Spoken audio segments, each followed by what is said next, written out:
নবীজি চিন্তা করলেন, খন্দকের প্রান্তরে যুদ্ধ করে আমরা পেরে উঠবো না।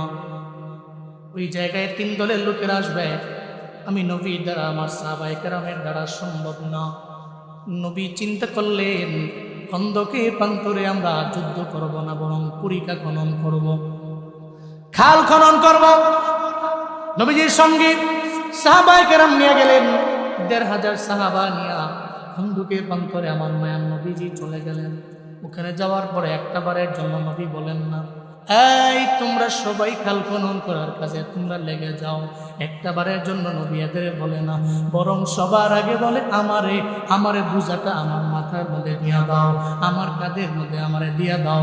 কারণ সাহাবায়ে কেরাম যারা আমার সাথে আসলো, এদের কাজ করার আগে অগ্রাধিকার তো আমি, আগে তো আমি আমার বুঝাটা মাথার মধ্যে নিব, এরপরে সাহাবায়ে কেরামদের বলব।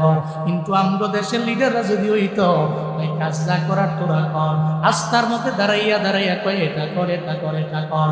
একটা বারের জন্য নিজের হাতও লাগায় না, কারণ ও চিন্তা করে ক্ষমতা তো পাইছি, কারণ এই চিন্তা নিয়েই তো আগায়। আর এই জন্যই তো আমার দেশের চেয়ার পানিওয়ালারা যখনই চেয়ার পায়, আর তখনই চেয়ার পাওয়ার পরে নিজের অহংকারী বানাইয়া মানুষের উপরে জুলুম করতে দ্বিধা করে না।